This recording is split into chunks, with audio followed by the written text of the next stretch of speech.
everybody, and welcome to Mahogany True Talk with my very self, Shirley everybody. We're going to be bringing on games at events in a second. They've already joined us.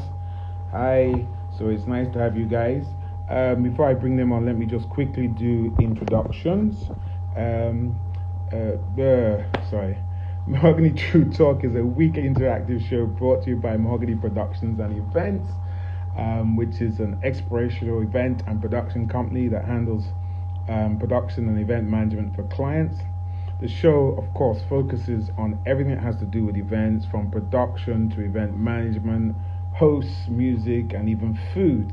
We're bringing you the top guns in the industry to talk to you what the business is like, the struggles, the challenges, everything that they go through, and they say to you as it is, they tell you as it is. So we're going to be bringing a great team on board. So we like to bring a variety. So we're bringing games at events on now. So very different from some of the others. Very important to the industry, like people that are caterers or people that are, I don't know, event planners, because sometimes without them, you can't use them. Hi. Shana, good evening. How are you doing, doing? sir? How you doing? I'm very good. You're making me feel good. Where's your business partner? No, he's concerned about money. So you meant to face money things. For me, you see, these guys, these are the people. Money comes first. So if it was a matter of going for a job and doing this show, they would dump us like that and disappear. We don't kill. Show us the way. That's just the way it is. At least it's good. It means that the industry has started opening. So that's a good sign. So how are you? I'm doing great, thank you. You're doing thank good. you. Okay. You're following your footsteps, of course. You can watch me. It's okay. People are making money. I'm sitting here doing Instagram live. Well, I'm following my footsteps. It's okay. Don't worry. Continue. Yeah. How's the whole Mahogany team? How's everybody? Magege, we've been in contact. Ire, Magege, they will all be joining us soon. And we just came back from a site visit, so I think they are stuck in third mainland traffic. So I know my producer Wire is definitely stuck in traffic, and if I'm sure, Magege is not far behind. I guess so. Okay. So let me do the introductions. I'm still doing the introduction as if it was both of you, because it was written for as if it was both of you. So at least let people know that there's two of you involved in this. So Games at Events was founded in 2010 by Taiwo, Akinsanya, and Omotayo, Balogun. And Games at Events is an event support company based in Lagos with interest in providing gaming facilities for events, coordinating team-based and sporting events. They are passionate about events, safety, human capacity development, team bonding, amongst other recreational and development activities. Taiwo and Omotayo are young men, as you can see, beard gang, with great experience in the event industry, and they constantly strive to create environments that facilitate interaction and connections with people in a fun, wholesome, and entertaining way. Ladies and gentlemen, please welcome them to Mahogany True Talk. Thank you. Thank you so much. Thank you. That was awesome. So let me tell you what we like here, okay? This is not one of those talk shows where we ask you questions and you go, I'd rather not say, but it's like this. This is true talk. So we want you to see it as it is, okay? That's how it is. So we start nice and easily, and then we lead you into some, we want to pull out the juicy bits from you. So how did you start Games at Events? Oh, well, how did I start? Games and Events started around 2008, thereabouts, but officially started 2010. Well, it's a long story, but I'm just going to make it very short. Okay, I work for this organization. I'm a very good member of Movement for Islamic Culture and Awareness. And 2008, we were to have home fest. And okay, 2009, we moved to Apapa Amusement Park. And what we realized was that only the children would play. Like whenever you're organizing anything fun fair, only children are being catered for in terms of maybe bouncy castles, playthings and all. So the playground is really actually meant for the children in those days. So then I used to work in Apapa, and one day I went to a Mami market around there, and I saw some guys playing snooker. Usually you have snooker tables at maybe at the pubs or the clubhouses, or just in front of the barber's, shop or something. So in this case, actually, it was in front of the barber's shop, and I was like, this would be a good idea to have a snooker table at the microphone fest. And I discussed with my team head then. I was like, why not? So I spoke with one guy. I can't remember his name, Patrick or something. And I told him, come, I want to learn. They were all smoking a book. But I went to them and said, come, I want to lend this your table. How do you take carry him? I want to use for Papa and use Ben Park. So it was like, but waiting, you never carry this table come up from here before now. I was like, I have this one, you go carry this one. How much I go pay? How much they collect per day? And it mentioned something ridiculous, maybe 500 naira or 1,000. That's what they make per day. I was like, no, I'll pay you multiple of that. Just give me this table. So we took this table. Then somehow we got the table tennis at the Apapa Amusement Park. This guy brought this table in Omolanke, like these cards. So we got a bookie and they brought the snooker table there. So that's how we started really. And subsequent years, I thought that okay, this is going to be a good business. And I saved up some money and I loaned some money and I got my first snooker table. So that was how games at the event started. I got the first snooker table and I posted on Ireland. And I started to get more. Yes, Ireland was actually the initial tool I used. And people were calling, hello, I want to rent a snooker table.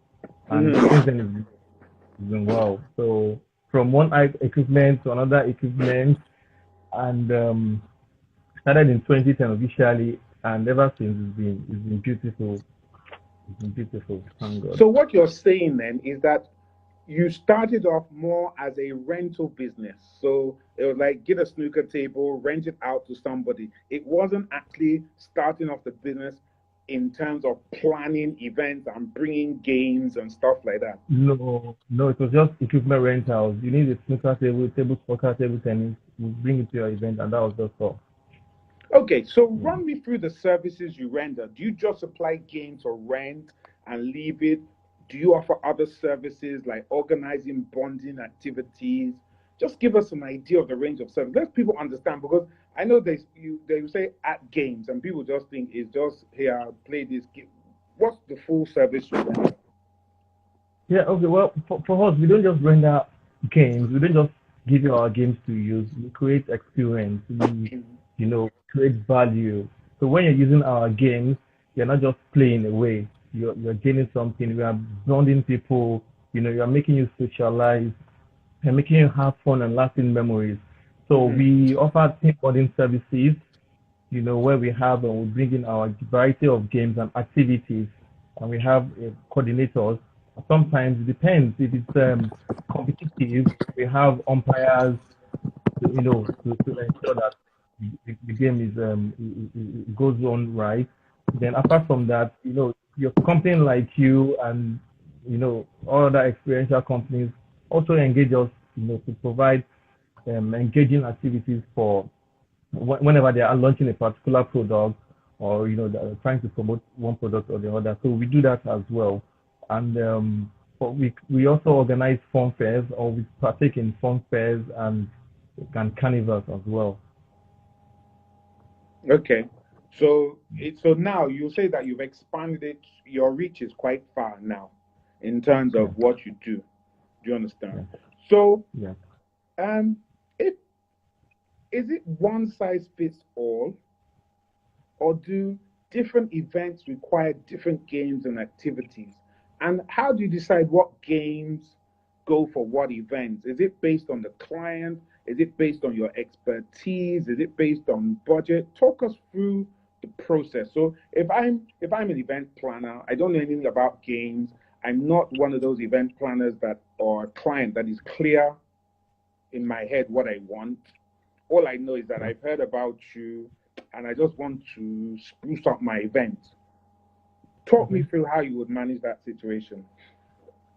Okay, first of all, we need to understand the client's expectations, or should I say, most of the clients come with their plans to us, most of them. But some of them are like, okay, games at event, give us something that we can do at our event. Okay, then we ask them, what exactly is your event like? What do you want to achieve with this particular event?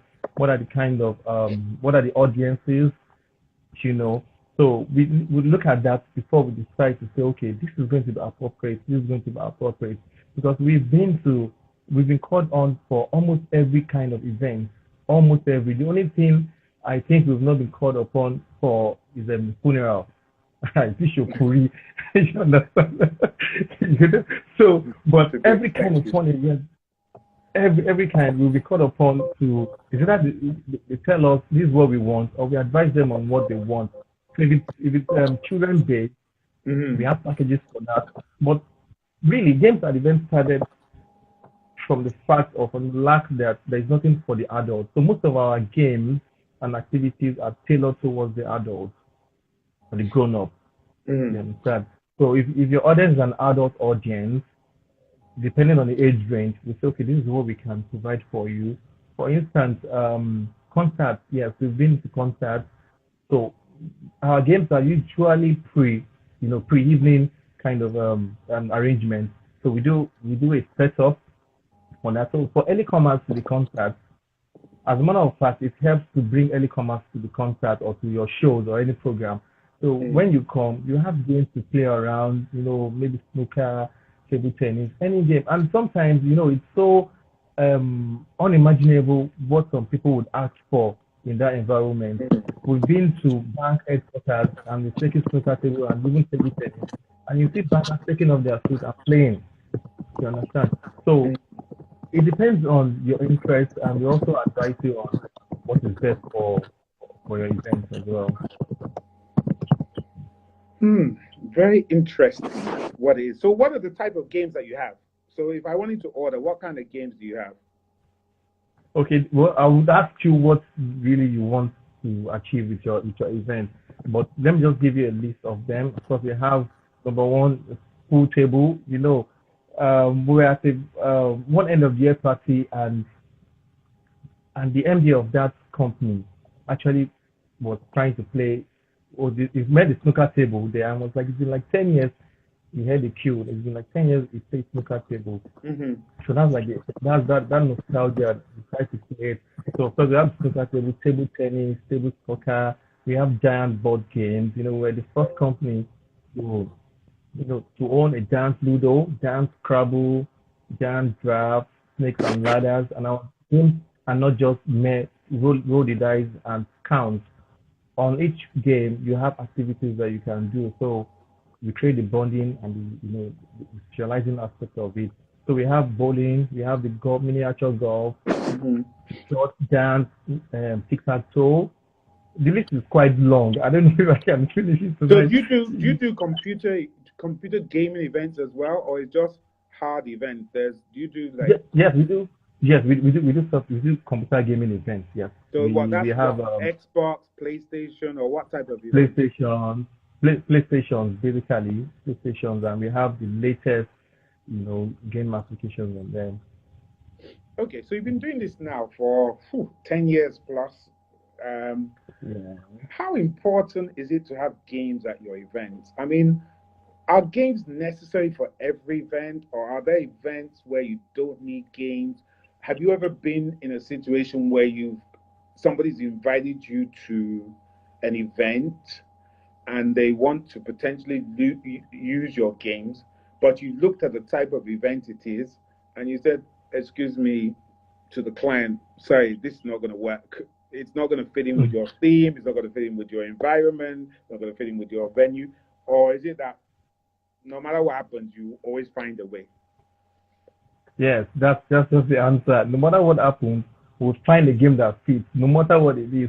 When we did Ethel Paddy Party, and well, that's how I met Taiwo. yes, Taiwo called me. I was like, okay, he's organizing something for Airtel party party. That was in 2014, I guess, and they want a snooker table and table tennis. And I'm like, this event is an high engaging. It's a show. It's like a concert in the night. Then how would you want to play snooker or table tennis in the night? You know, an indoor event. I say, and surprisingly, it was so engaging that someone was on this table for throughout the night while other things were going on. So our games are very relevant. They are very relevant to any kind of situation. Like I mentioned earlier, the only event that I think we've never been called on to is the funeral, housewarming, birthdays, concerts, shows, any kind of event you find, our games relevant. Okay, so you have a partner, which is Tayo. Yeah, Tell me, yeah. how does relationship work? Who does what? Who's in charge of what? How does it work for you guys? Okay, okay. Okay. Well, it's quite a little bit mixture. It's a mixture of expertise, really. But like I mentioned earlier, that Tayo is majorly the handles accounts, invoicing.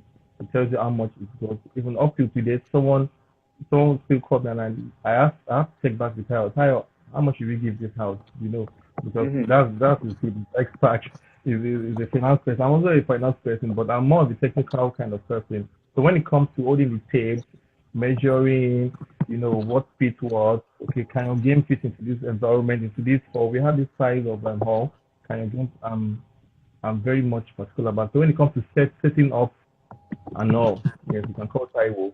But Hmm. whenever it comes to money talk to Taiwo. So he's the money man. So he's the one that knows Mhm. how much is coming in, how much is going out, what's Exactly. if it's profitable or it's not profitable. He's the one. But you're the one. Then, if I understand that, you do all the running around. You make sure it's delivered. You make sure it's set up on time.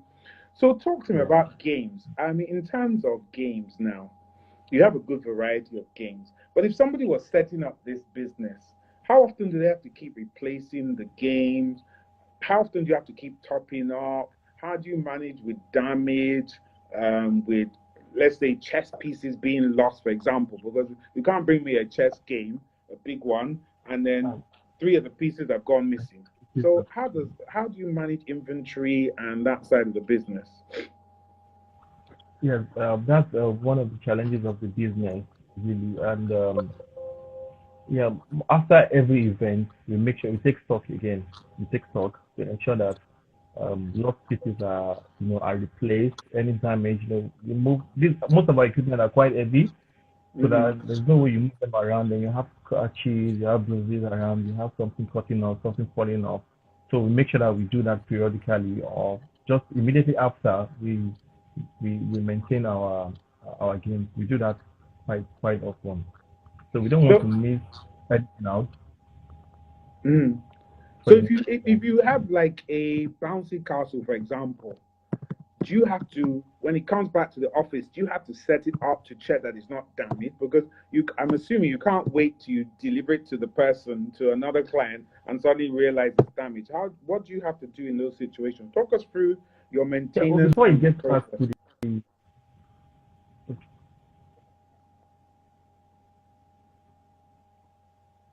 okay, okay, I think there's a network. Okay, I think there's a delay. So I was just saying, Yeah, talk us through your maintenance process. okay, okay. We do like I said, we do maintenance regularly. And we get situation reports from events. Whenever anything happens during an event, sometimes things get damaged while it's being used. It Hmm. depends on how it's been, things get damaged. And immediately we take note that this has been damaged. We need to quickly replace it as soon as possible. For instance, for example, you mentioned bank accounts. Sometimes it may not be easy to set up bank accounts immediately, but we also ensure that our handlers are always on their toes and they give us the report all the time so that we don't miss anything out for the next event. Okay, so that means when it comes back, you have to set it up. Do you have a warehouse? How do you store stuff? Yes, we have a warehouse. We have a store, about two actually, where we keep these things, and we ensure that after from time to time we have someone that always we have a storekeeper and ensures that things are well kept, all the time. So and we also do our checks ourselves. Like I'm the more technical person, so I go from time to time and I check and ensure that things are in place so that we Hmm. don't So drop our your job. stores, where are your stores? All on the mainland? Are they far away? Do you have one on the island, one on the mainland? How does it work? Okay, I have well, rather we have one in Ogba. We have one in Ogba. Then we have one in Magoro. The Magoro is quite far, which is in Ogun State, and Hmm. it's actually meant for those items that are not regularly used. So they're like once in a while, items. We take them all the way, we ship them all the way to Magoro. But the regular ones are in Ogba. So isn't that far going to Ogun State? So that does that not mean that if I called you 3 hours before an event, because I suddenly realized I needed this, or a client suddenly tells me that they want this is do or die. That means I can't call you to bring that big event, that big item, because to get from Ogun State to maybe Ikoyi could take you 4 hours. You may not be able to travel during the day. I don't know the restrictions that we have. So how does that work? Mm. Yeah, like I mentioned, Ogba is for the major things, and we have multiples of each item. We have multiple. So if you have we have some snooker tables in Magboro, then we have some in Ogba. So Ogba is our main, pickup point. So Magboro is just like some things might not be, but if you have an event, I'm very sure that if you call 3 hours before, like you mentioned, we'll definitely get it to you. That means that that item, just the copies, like I said, copies would be in Magboro because they are not frequently used, Mm. Then the other ones, the frequent ones are always in Ogba. And we have vehicles that can quickly, get on the road and deliver these items. Mm. Wow, this doesn't sound like an easy business. So, in terms of your games, what would you say is your percentage or ratio of goods that you can make in Nigeria and goods that you have to import? And if you have to import them, your games, how easy is it? What's the process with customs, duty, all of those sort of stuff? Okay, I must tell you that all our games except the Bounty Castle are made in Nigeria. Even the snooker table. It's made in Nigeria. You won't That's believe why it. It's they made always in. slope like this. That No. explains it. That they're never level. They'll be sloping. You shoot ball will be curving like this. Okay. No, Now I no, no, that's understand. not true. That's not true. Okay, okay. Our tables are made in Nigeria, but by a professional, by international professional. Yes, it's studied from the white, so it makes them. Yeah, I've never bought a China table. If I'm going to ship in a standard quality snooker table, it has to be from from Europe or America, and that's going to be pretty expensive. So I rather make it here. And if you see our tables, they are what class standards. I won't lie to you. I know you know they're what class standards. I should ball like this. It will do. No, it's It will go no, halfway it's the around the world floor. before it will get to the It's where top. you take us to. Abushala, it's where you take us to places where that are not the topography is not smooth. And you next us to put it so that's it. So But okay, our tables are let's top use notch. that as an example because part of why we do this show is that we want people to understand what it's like running a business. So in case there are people here that are thinking about getting into the gaming industry, it's for them to also Yeah. understand. So like for instance now, and I mean you raised a very good point there. I mean I know I'm laughing, I'm joking about it, but it's a good point. So for instance Yeah. now, when we did like the big union event, we had some indoors, but most of the games were outdoors. And of course, when you're putting on a football field or on grass, the chances are the floor is not going to be level or even.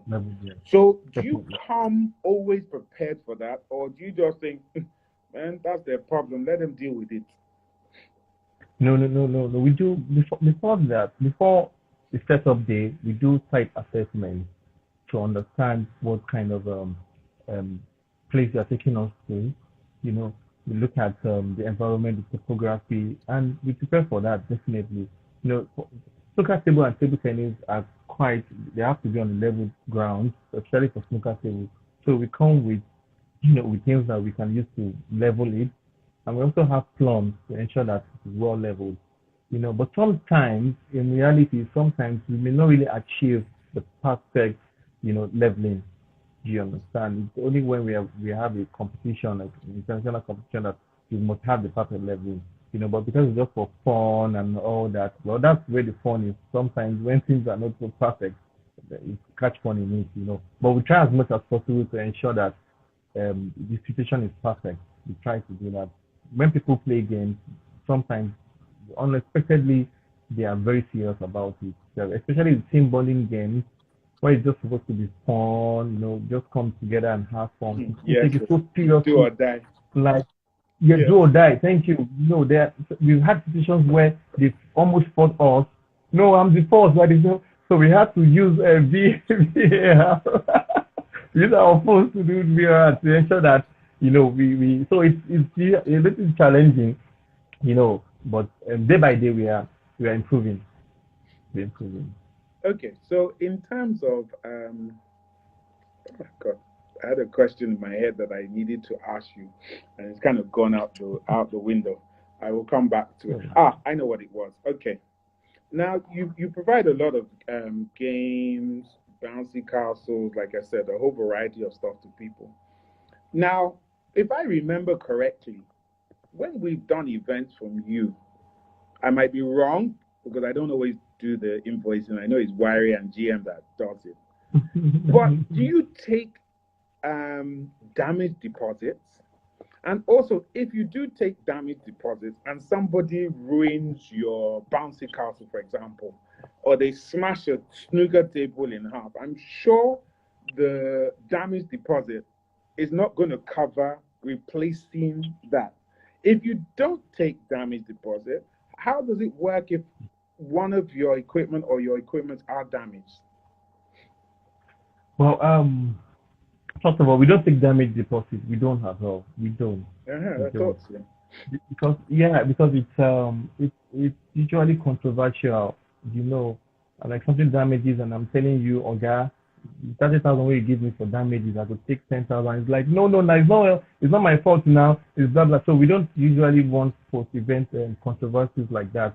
So we don't take damage deposit at all. We don't. So when anything gets damaged, we fix it on our own. We bear it as our own loss and we fix it. But if it's a total damage or like 50% damage, we can talk to the clients and tell him that, see, this happened. Okay, so look at what you can do about it. I took a table tennis somewhere. My God. My goodness. I took a table tennis somewhere. First of all, the table was an indoor table. They used that table. I wasn't there. My handler was there.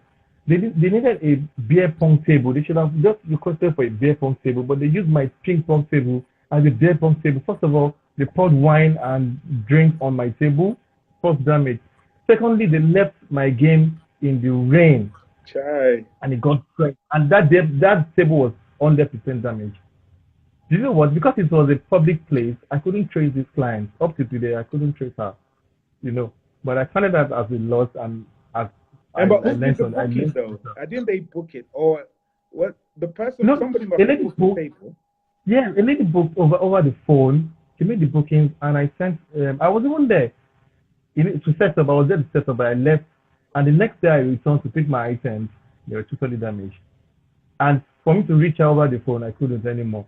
So that's the scam. That's one kind of scam that I have to just bear on my own. But ever since then, I've left. So you now have to bear the loss of that. I had to. So you hire out this is what people that are listening would want to understand. You hire out the table, let's just say for 10,000 naira, 15,000 naira, whatever the price is. It's not going to be that much. They damage it completely, and then you end up having to spend 100,000 naira to replace it. What kind of business are you guys doing? No, that was then. Like I said, I've learned. I've never do that. What happened was that you know what happened. Yeah, but some events they say they are private events. They don't want to handlers around. They want to use your table.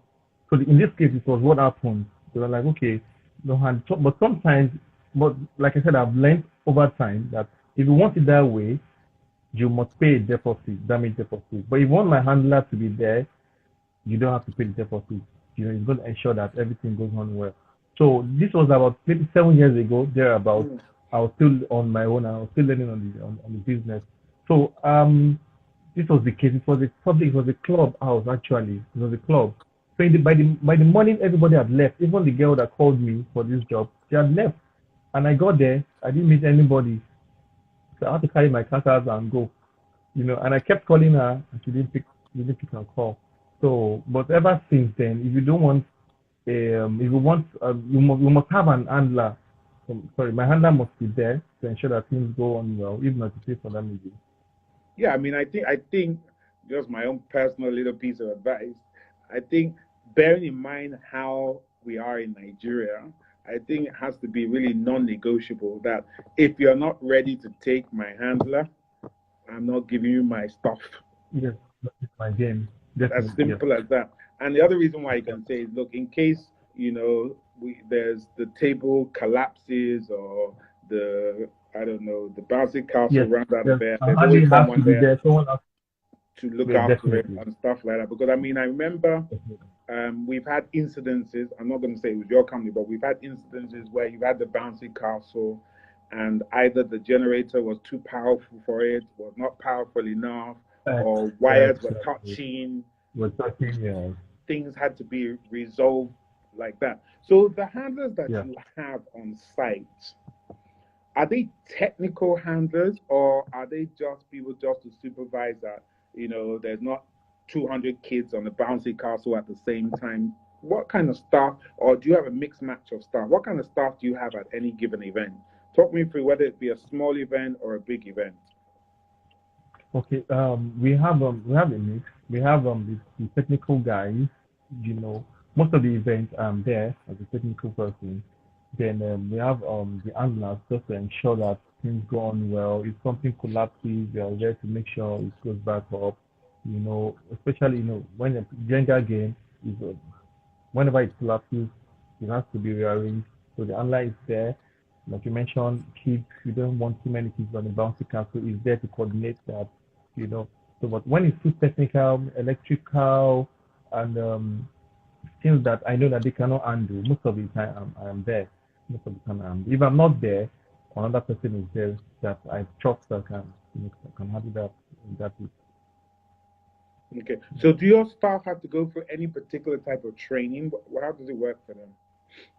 No, we not really. So we train them on the job. We train Mm. them on our own. So they learn on the job. So for this particular set of handlers, we've been using them for about 3 years now. So they're quite You're quite good. reliable. So you've got an established team that you work with. They understand how you work. They understand what needs to be done, and so on and so forth. Yeah, Okay. So you also do team bonding for corporate bodies. Am I correct? exactly. Okay. So you go to their staff retreats and such. How does that work? So, for instance, now, do they tell you what they want? Do you come up with ideas? Talk through the process from when they contact you till the end of the event. Okay, yeah.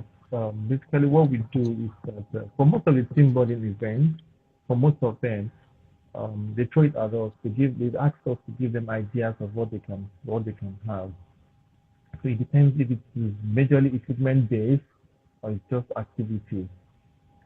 So and before every event, of course, we must have had series of meetings, to understand what they want and also to establish our deliverables. So they come to us and we tell them that this is ideal for this is not ideal. Sometimes, we've started planning or rather we're executing and an MD or someone, a director comes from somewhere and says that no, you can't do this, this is too dangerous, this is too, risky, you can't do this, and you take it out. So but most of the time we ensure that we have a clear cut communication of what you want and how to go about it. So it's a process. Sometimes it takes like 3 4 months for us to for us to plan it. So we plan most of the time. They have their own planning committee as well. So we work together hand in hand to ensure that we have a seamless and team bonding event. So what's the difference between you and the event planner? So if I'm the event planner there planning this retreat, and then you come and you're meant to be organizing the games, how do you avoid conflict? How does it work between yourselves? Okay, as the event planner, basically, as the event planner, your job is to ensure that the event goes on smoothly and seamlessly. We are vendors. We are providing services. So if you have a clear-cut understanding of each other's ways of deliverables, we won't have issues. We won't have any clashes. So we see ourselves as vendors or service providers. We see you as the manager. But Taiwo, I actually disagree with you on this one. We're talking about corporate retreats, staff retreats now. Yes, not just about supplying equipment. You're doing a staff retreat. They have a series of games, whether it be running, egg and spoon race. I don't know. Yeah. There's a whole dividing them into teams and climbing up Mount Everest, whatever the thing that they come up with. Now, my understanding is that you will come up with those different ideas. But if you're coming up with them, I know that my team as well might have a whole variety of ideas as well. Who's the boss? How does it work? How do you manage those situations? Because it might be a situation whereby, let's give this for example, client brings you on board, yes, tells the event planner, hey, I work with games. All right? Yes, sir, yes, sir, yes, sir, yes, sir. You now come, expert. Okay, I want to do this, I want to do this, I want to do this, I want to do this, I want to do this, I want to do this. We know that when we did it for this company, it worked. When we did it for that company, it worked. Event planner now, excuse me, I've already mapped up and planned what I'm going to do. How do you manage it? Well, we've had very rare of such situations. We've had because most of the time the organizers and the event planners would have brought us together before the event.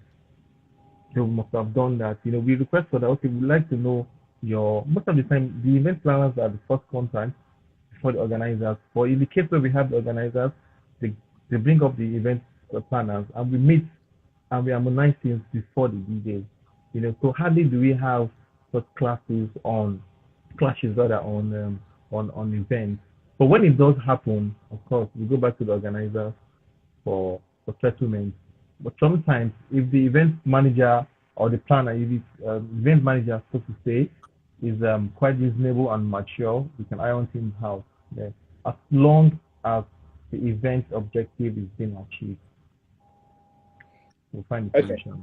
So tell me, what is the worst ever event you've had, and what made it really bad? Bad. Can I think?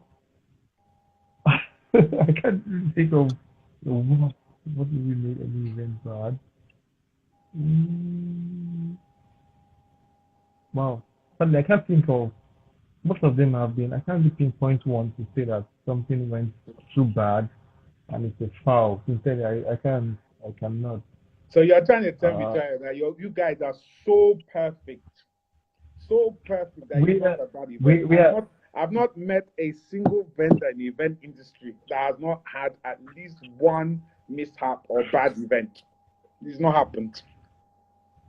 Yeah, well, as a whole, I don't think we've had any terrible event to tell us that no, we really failed. Yes, we've had issues, we've had that, but on a scale of 1 to 100, I can't say that 60%. But we are not perfect, but we are super, I think. So you've never had a situation you're doing bouncy castle, the pump doesn't work. Wait, let me tell you something. Yes, Mahogany. I remember ARM from fair. You know, I didn't want to mention. I was giving you tips before. I gave you tips before. Remember? I wire did not work. I gave you tips before. I'm waiting now. You see how I was leading you to lamb to the slaughter. I was bringing you in saying, hey, you don't want to talk. You will talk this one by phone. Oh my God! You know what happened? That was actually the first job Mahogany. I think it was Mahogany that called. And it was like games at events, blah blah blah. We need that. We had a list of everything. And the day before, like I said, I have learned so well on this business. The day before, I sent every equipment. Like, okay, then I was still working on proper, so I didn't have the time. Now, Saturday morning, I left Balogun very early, getting to Lekki, my gear broke. My transmission got bad. I was like, Magigi was calling, and Hoga, where are you now? Where are you now? Where are you now? I'm coming. That's right. You can remember it was terrible. I got to the venue, and my events, my stops were everywhere, were just scattered everywhere. It was a terrible day. It was a terrible one, and I started to run. I didn't even know where to start from. I started to run, and I had just one handler then. It was a terrible one. And in the end, now give me my balance, so they come out 20,000. Yeah, lucky it was just 20,000. Yeah, so lucky. Yeah, that was a terrible one. I learned on really. You see, guys, this is how you catch your vendors out. Sometimes they like to suffer from amnesia. I like to come and tell you and show you that everything is picture perfect.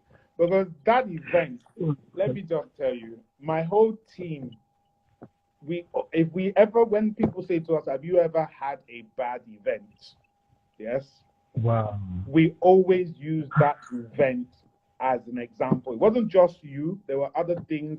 The generator packed up from, what do you call these people that gave us? Rapid Rentals. They had to bring another one from town. That took like 2-3 hours to come. Then another hour to set up in the middle of the event. Your game, bouncing castles didn't work. It was what you call an event from hell, from beginning to the end. So I just wanted you to open your mouth. I've never had a bad event. I can't really think of it. Continue there. Continue. That's how we oh my goodness. So that the word will I will put it myself, Morini, I let you in before. I said, let me not mention any names. I said, when the wire didn't work, when the pump was not working. Remember, we had to go and get different generators to get I remember. To work. I remember. Oh my God. It was. Then I hadn't, I wasn't doing, I never agreed to. My email was like, come and do overnight test. I was like, don't worry. Very early in the morning, I'll be there. Very early in the morning, I'll be there. And it was terrible. My God. Well, thanks for giving us another opportunity. At least we did so well with Edu 360. Yes, 2018. You did well after that. I mean, you have to thank my Gege for that. She brought you back, because if it was up to me, I'd have lined you against the wall with submachine gun. That would be so we never. Oh my God. My client gave me hell. It was not even shit. And you didn't have enough handlers that day. So we had all these kids, remember? They had all the different games that needed to be played, and there wasn't enough people to direct them. So I'm hoping that with that kind of experience, and that was why I asked you that, have you learned from that? And what were the kind of lessons that you learned from that?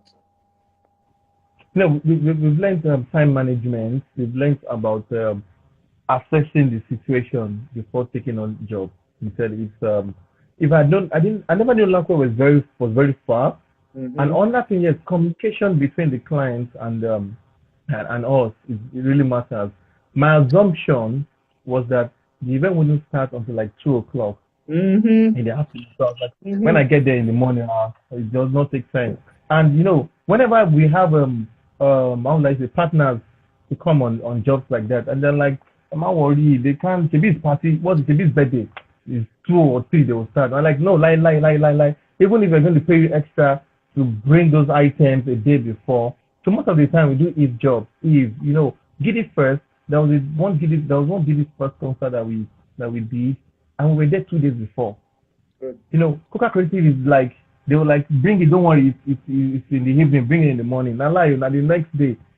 Not the next day because they've also learned, they've also learned that vendors could fumble anytime. So we now understand, and we make sure that punctuality, is one of our values. Good, good, good. So, my question is more general. It's like, what other challenges have you faced in the course of running your business, and have you managed them? Just general challenges, whether it be from finance to stocking to storage to clients. What are the kind of things? Yeah. What are the kind of things that people need to think about? Yeah, majorly storage. Storage can be a little bit expensive, and challenging. So if you are because our items, okay, initially the items when I started the business, it was just a seasonal business. So you only get calls maybe during Easter or December, end of the year, and very few because people hadn't known the business that much. But now it's almost like a weekly affair. Sometimes even daily. There was a time like especially when we're moving close to the end of the year, it's always call here, call there. Tonight they are in Lekki phase one, you know. Tonight they're in Lekki phase one. It will be in a week here. So every day. So that means that's why initially we had the Magbo store, then we had to move to Oga because we needed to ensure that we're closer to to our clients. You understand? So storage one of them. Secondly, well, financing. Financing to expand for expansion and all that because most of the time whatever comes in goes back into the business that so that we can expand. Basically that. Then logistics handlers sometimes drivers will fuck you up. I'm sorry to use that terminology. Drivers would when we started we didn't have our own vehicles, so we used to call someone to do that, and it tells you, okay, I'm coming, and it never shows up. You find an alternative, it goes to the third mainland bridge, it breaks down, and you have to transload, and the client is calling, so it's logistics is usually a lot of challenges, but we are learning, we're trying to improve. So we have our vehicles and we ensure that they're always maintained and always ready to go. So those are your challenges. Okay, my final question to you, it's been a great session. My final question to you is that I always like to give my guests a chance to say anything that they want to say about themselves, their business, anything they'd like to say, advice that they want to give people that are listening is yours. Anything you want to say, please feel free. Well, first of all, thank you so much for this opportunity to expose our business. Yeah, it's very rare. When you called me, I was like, yeah, I'm going to come face to face with Mr. Mahogany. It was like I was like, I've been watching True Talk, and I've been seeing them Sophia events. I've been seeing Uncle Kumi and everyone. I'm like, hey, well, these are the big ones. So I never even tried to say that. Okay, Wiley or Magigi, talk to Uncle now. Make me some show now.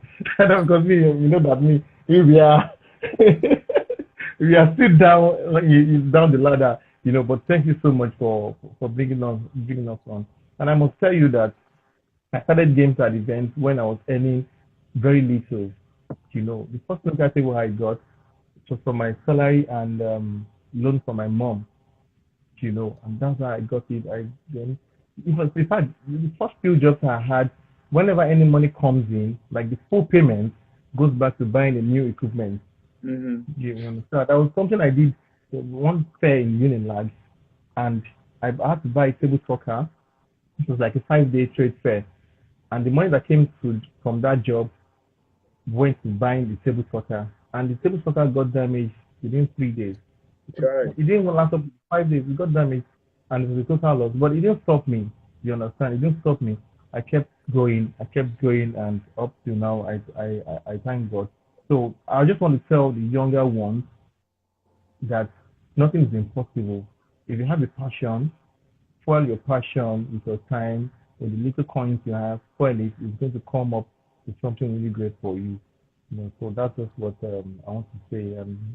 I want to say thank you to you, you know, first of all, and to every other event managers, companies that we've worked with. They've really, you know, brought us to, they really brought us out of the shell and exposed us, you know, to a lot of possibilities and opportunities. Thank you so much, sir.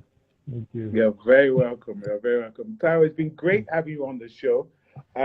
You will be able Yeah. to watch back the video or let Omotayo see it later. So So, that's thank not a you. problem. Of course, we wish you the best of luck. It's good to see you. I already started making money. We haven't been started making money, but we can see you already making money. But still, No, you come. continue.